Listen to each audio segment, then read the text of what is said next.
Hello guys, welcome back to my YouTube channel. तो guys आज हम मेरे यूट्यूब चैनल पर रीजनिंग के क्लासेस स्टार्ट करने वाले हैं, क्योंकि आजकल रीजनिंग तो बहुत इंपॉर्टेंट हो चुकी है। आप कहीं भी एंट्रेंस दो तो आपको रीजनिंग के क्वेश्चंस तो आएंगे ही, इसलिए हमें उसमें अच्छा करने के लिए हमें रीजनिंग जाना बहुत ज़रूरी है। तो लेट्स स्टार्ट। वर्बल रीजनिंग में बहुत टाइप के होते हैं। तो first verbal reasoning.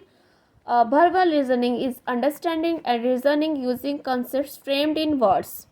It aims at evaluating the ability to think correctly and constructively, rather than at simple fluency or vocabulary power. It is also a test of intelligence, provides an assessment of individuals' ability to think logically and solve problems in shortest of time.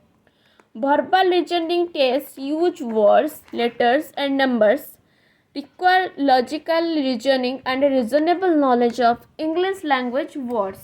Okay, इसमें ये कहना चाहते हैं कि हमें verbal मतलब reasoning करने के लिए हमें इंग्लिश के साथ साथ इंग्लिश का भी नॉलेज होना चाहिए और हमारी लॉजिक भी अच्छी होनी चाहिए। और लॉजिक मतलब ब्रेन को शार्प करने के लिए हमें बहुत से क्वेश्चंस को प्रैक्टिस करने होंगे, अच्छे से समझना होगा, हमें रट्टा नहीं मारना है। ओके, और हमें प्रॉब्लम्स को मतलब बहुत ही कम टाइम में सॉल्व करना है, क्योंकि वहाँ पे तो ज़्यादा टाइम नहीं दूंगे, ढेर सारे क्वेश्चंस और कम टाइम में, इसलिए हमें इसके लिए अपने ब्रेन को बहुत अच्छे से शार्प करना होगा। ओके, तो verbal reasonings involves following topics. मतलब वर्बल रीजनिंग में कौन कौन से टॉपिक्स आते हैं। First, analogy, classification, series, coding, decoding, directions and distance, sitting arrangement, ranking etcetera. हम सब ये एक एक करके डिस्कस करेंगे। ओके, फर्स्ट आता है एनालॉजी। एनालॉजी मीन्स सिमिलर और correspondence. It can be described as the logical similarity between two or more group of numbers or letters or words or alphanumerics. Okay, तो एनालॉजी का मतलब है हमें similar मतलब एक तरह के सिमिलर, और इस ये किस तरह के आते हैं, नंबर्स की तरह आ सकते हैं या लेटर्स की रूप में या वर्ड्स या अल्फा न्यूमेरिक्स मतलब अल्फ़ाबेट और नंबर मिला के आ सकते हैं। ओके, तो analogy can be divided into following types. Analogy के बहुत टाइप्स हैं। फर्स्ट आता है word analogy. In this type candidate has to find the relationship between given words in a pair. Okay, एक पेयर में मतलब क्या, हमें एक एग्जाम्पल दे दिया होगा, उसके नीचे पूछेगा अगर ये होता है तो इसका आंसर क्या होगा। ओके, तो हमें उसमें क्या करना है, फर्स्ट सेंटेंस को अच्छे से पढ़ के उसे जानना होगा कि एक्चुअल में उसमें रिलेशन है क्या, तो इसके ज़रिए हम सेकेंड का आंसर निकाल सकते हैं। तो हम एक एग्जाम्पल लेते हैं। Smell is related to flower. स्मेल इज related to flower. Okay, in the same way taste is related to dash. Taste is related to dash. Okay,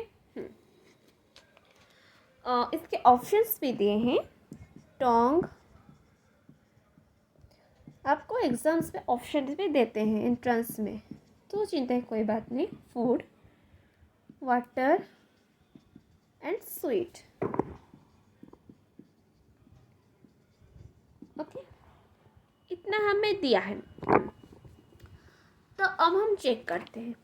smell is related to flower, taste is related to dash. Okay, हमें देखना है first sentence में क्या दिया है। Smell को relate किया गया है फ्लावर के साथ। ओके, तो यहाँ पे ध्यान दीजिए, मतलब स्मेल कहाँ से आ रही है, कि कहाँ से आता है, फ्लावर से। स्मेल यहाँ पे कहाँ से आ रहा है, फ्लावर से, मतलब यहाँ उसने सोर्स को रिलेट किया है, कहाँ से आ रहा है, मतलब इसमें उसने रिलेट नहीं किया कि कैसा स्मेल है, कि हम किससे स्मेल कर रहे हैं। तो इसलिए हमें अपने ऑर्गन्स या कैसा स्मेल है इसकी रिलेट करने की कोई ज़रूरत नहीं है। मतलब जहाँ से आ रहा है, मतलब यहाँ इसने स्मेल को उसके सोर्स के साथ रिलेट किया है। तो हमें भी ठीक वैसे ही टेस्ट को इसके सोर्स के साथ रिलेट करना है। मतलब हमें टेस्ट कहाँ से आ रहा है, मतलब कैसे, मतलब टेस्ट कहाँ से आता है, ऑफ कोर्स खाने से, मतलब फूड से। तो यहाँ पे इसका करेक्ट आंसर होगा फूड, टोंग नहीं होगा। क्योंकि देखिए ऊपर जो रिलेशन सेंटेंस दिया है, smell is related to flower, यहाँ पे क्या लिखा है, स्मेल बाय नोज। नोज का तो यहाँ क्वेश्चन ही नहीं उठा है, मतलब ऑर्गन्स का, मतलब हम कैसे स्मेल कर रहे हैं। तो यहाँ पे भी हमें यहाँ तो उसका कोई बात ही नहीं उठा है, तो इसीलिए यहाँ पे भी वैसा कुछ रिलेशन नहीं होगा। ऊपर जैसा रिलेशन है वैसा रिलेशन सेकंड में भी होगा, इसलिए यहाँ टोंग की बात नहीं उठे। क्योंकि यहाँ पे तो ये नहीं लिखा, ये रिलेट नहीं किया ना कि हम कैसे स्मेल कर रहे हैं, बस लिखा है कहाँ से स्मेल आ रहा है, सोर्स के साथ। इसलिए यहाँ टेस्ट का ये टोंग के साथ कोई रिलेशन नहीं होगा। ओके, तो वैसे वाटर तो भाई टेस्टलेस है, इसलिए हमें इसकी कोई ज़रूरत ही नहीं है। तो स्वीट, क्या यहाँ लिखा है कि फ्लावर कैसा स्मेल हो रहा है, मतलब किस टाइप का स्मेल हो रहा है, नहीं लिखा है, बस सोर्स के साथ स्मेल आती है, बस फ्लावर से ख़त्म। तो इसी तरह इसलिए यहाँ पे टेस्ट स्वीट है कि सोर है, हमें इसकी जानने की कोई ज़रूरत नहीं, हमें बस ये करना है कहाँ से आया है। जैसे कि पहले सेंटेंस में बस स्मेल कहाँ से आ रहा है, मतलब उसके सोर्स के साथ रिलेट किया गया है, मतलब फ्लावर के साथ, इसलिए टेस्ट को भी हमें उसके सोर्स के साथ रिलेट करना है, मतलब फूड के साथ। इसलिए यहाँ का आंसर होगा फूड, हमें टेस्ट फूड से जाने जाते हैं। ओके, तो ये रहा हमारा वर्ड एनालॉजी। तो अब हम देखते हैं लेटर एनालॉजी। लेटर एनालॉजी में in this type the candidate has to find out the relationship between the given letter और group of letters in a pair। हमें जो ग्रुप ऑफ लेटर्स दिए होंगे हमें उसमें से रिलेशन निकालने हैं। एग्जाम्पल 2,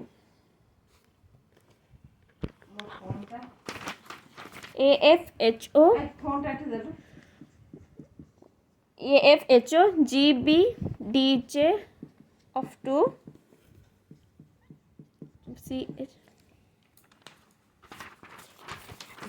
CHFM, ये सब दिया गया है। ओके, तो अभी हमें क्या करना है, इसका आंसर क्या होगा, मतलब हमें ये जानना हो इन दोनों में क्या, इन तीनों में क्या कुछ रिलेशन है, उसके बाद हम जाके इसका आंसर निकाल सकते हैं। तो ऑप्शन दिया है GBIM B IDBH C GBLD D GPLD। Okay, यहाँ पे ये दिया गया है, तो ठीक है, हम इसे कैसे जानेंगे, हमें इसके लिए पहले जानना होगा कि ये कैसे रिलेटेड है, तो कैसे जानते हैं, चल लिखते हैं AFHO GBDJ CHFM। ओके, इसका आंसर ये है, इसका आंसर हमें निकालना है CHFM का। तो देखते हैं कुछ कनेक्शन है क्या, पहले देखते हैं इन दोनों में कुछ कनेक्शन है क्या, AFHO और CHFM में, ये F है, CHFM में अगर हम मार्क करेंगे तो यहाँ पे एक लेटर को छोड़कर सेकेंड लेटर है, मतलब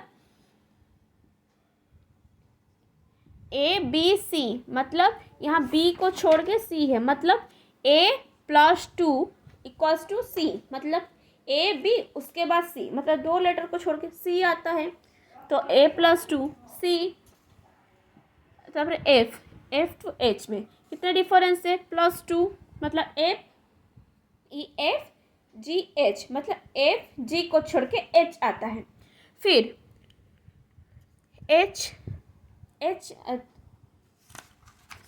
F आता है, तो फिर यहाँ पे भी सेम -2, मतलब यहाँ पीछे से काउंटिंग हुई है, FGH, यहाँ पे दो लेटर्स का डिफरेंस है, और यहाँ में भी MNO, मतलब 2, वही 2 का डिफरेंस है, तो यहाँ भी हमें वही 2 का डिफरेंस निकालना है। जी एच उसके बाद आई बी सी डी डी, यहाँ हमें पीछे से लेना है, मतलब यहाँ जैसे एस ए के आगे मतलब ए बी सी हमें आगे से काउंट करना है। उसके बाद एफ जी एच यहाँ भी आगे से, लेकिन यहाँ पे हमें पीछे से काउंट करना है। H G F, okay. और यहाँ पे भी ओ एन एम, तो यहाँ पे ठीक वैसे ही और D C B, second letter में बी आता है, और पीछे से करें तो सेकेंड में बी आता है। तो यहाँ पे भी जो जे है तो यहाँ पे कितना होगा,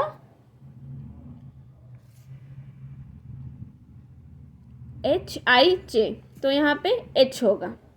तो हमारा आंसर आ गया I D B H, okay. तो इसका आंसर है आई डी बी एच। हमें इससे रिलेशन निकालना है, आई डी बी एच। तो इसका मतलब इस क्वेश्चन में ए एफ एच ओ का रिलेशन इसके साथ था और इसका इसके साथ, तो हमें ऐसे आंसर्स निकालने हैं।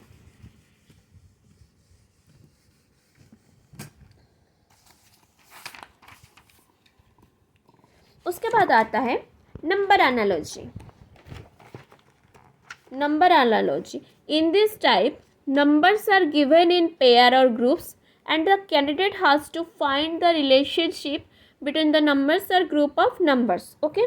इसमें जैसे आपने अभी देखा कि लेटर एनालॉजी में जैसे कि हमें कुछ लेटर्स दिए थे, लेकिन इस नंबर एनालॉजी में हमें कुछ नंबर्स दिएंगे और हमें उनके रिलेशन फाइंड करके आंसर निकालना है। तो यहाँ पे एक दिया है 10, 100 डैश 121, ओके। तो इसने यहाँ पे ऑप्शन दिए हैं 10, 11, 12, 13, ओके। तो यहाँ पे क्वेश्चंस ये है 10, 100 डैश 121। पहले हमें फाइंड करना है इन दोनों में क्या रिलेशन है। अगर हम मार्क करेंगे तो 10 का जो स्क्वायर है वो 100 है, मतलब 10 इंटू 10 इक्वल्स टू 100, ओके। तो यहाँ पे भी 121 किसका स्क्वायर है, 121 11 का स्क्वायर है, ओके। मतलब 11 इंटू 11 इक्वल्स टू 121, तो यहाँ का आंसर होगा 11। यहाँ पे क्या हुआ था, यहाँ पे रिलेशन क्या है ना, फर्स्ट जो ये है इसका स्क्वायर ये है तो इसका स्क्वायर ये है, तो 121 का स्क्वायर रूट 11 ही है, तो आंसर होगा बी।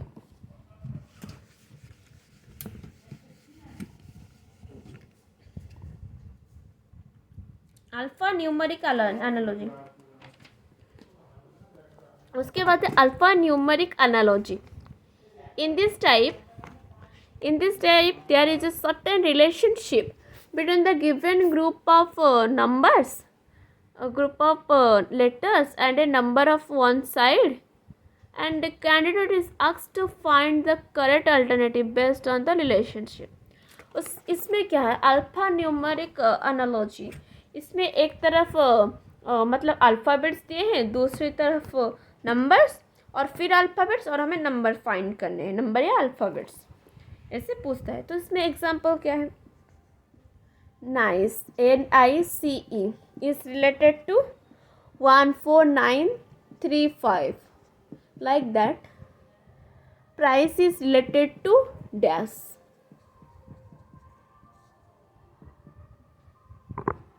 ये है क्वेश्चन। तो price is related to dash, तो हमें ऑप्शंस क्या क्या हैं, 16189, 16189, 16189, 35, 1817, 359, 1618, 953, D 17195 1719539। ओके। तो हमें अभी फाइंड करना है कि नाइस और इस नंबर में क्या रिलेशन है। अगर हम ये फाइंड कर लेते हैं तो हमें इसका आंसर मिल जाएगा। ओके। तो हमें इसे फाइंड करने के लिए हमें पहले इन नंबर्स को ऐसे लिखना होगा कि अल्फ़ाबेटिक भी रिलेशंस हो सकते हैं। NIC हमने ऐसे अलग अलग करके नंबर्स को लिख दिया। ओके। तो अभी हमें रिलेट करना है कि ये 14, 9, 3, 5 के साथ कैसे रिलेटेड हुआ। ओके। अगर हम ध्यान दें तो अल्फ़ाबेट्स में इनके पोजीशन के अकॉर्डिंग ये नंबर निकला है। मतलब अगर हम A to Z तक जो 26 अल्फ़ाबेट्स है अगर काउंट करें तो उस पर N का पोजीशन 14 में आता है। मतलब आप काउंट कीजिए A B C D E F G H I J K L M N, तो इसमें N का पोजीशन हुआ 14। और वैसे ही I A to Z तक जो मतलब 26 अल्फ़ाबेट्स हैं उसमें I का पोजीशन 9 नंबर पे आता है। मतलब A B C D E F G H I, मतलब I 9 नंबर पे आया। और C तो भाई हमारा थर्ड प्लेस में आता है। A में 1, B सेकेंड प्लेस पे और C थर्ड प्लेस पे। और A फर्स्ट प्लेस पे, B सेकेंड प्लेस पे, C थर्ड प्लेस पे, D फोर्थ प्लेस पे, तो E फिफ्थ प्लेस पे। तो इसी तरह ये नंबर बन रहे हैं 4, 9, 3, 5। ओके। तो अभी हमें ठीक उसी तरह प्राइस की मतलब प्राइस में PRICE के पोजीशन नंबर्स निकालने होंगे। PRICE।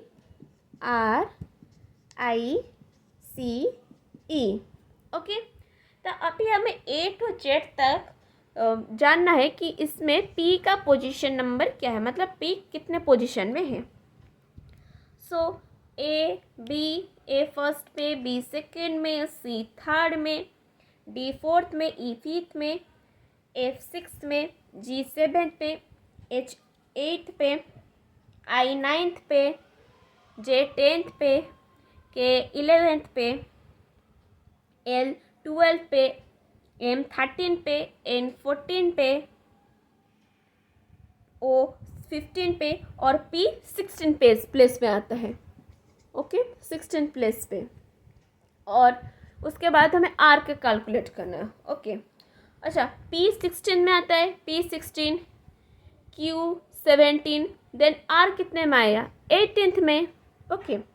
फिर I A फर्स्ट प्लेस पे, B second, C third, D fourth, E fifth, F sixth, G seventh, H eight, I ninth. A to Z तक जो है I नाइन्थ पोजीशन पे है और C हमारे तो C थर्ड पोजीशन में है और E भी फिफ्थ पोजीशन में है। मतलब A to Z तक अगर आप काउंट करेंगे तो थर्ड लेटर आपको C मिलेगा और फिफ्थ पोजीशन में हमारा E है। तो आंसर हुआ 16, 18, 9, 3, 5, जो कि हमारा ऑप्शन A है। सो इसका आंसर हुआ 16, 18, 935। ओके। तो ये हम ऐसे कैलकुलेट करेंगे। मतलब इसका रिलेशन हमने निकाला, इसलिए हमने इसका रिलेशन निकाल पाया।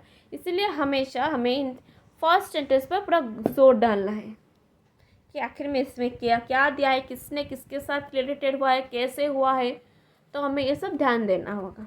ओके। तो ये था हमारा एनालॉजी और उसके टाइप्स। उसके बाद है क्लासिफिकेशंस, जो कि हम नेक्स्ट वीडियो में कवर अप करेंगे। तो आई होप आपको ये समझ आ गया होगा। Thanks for watching.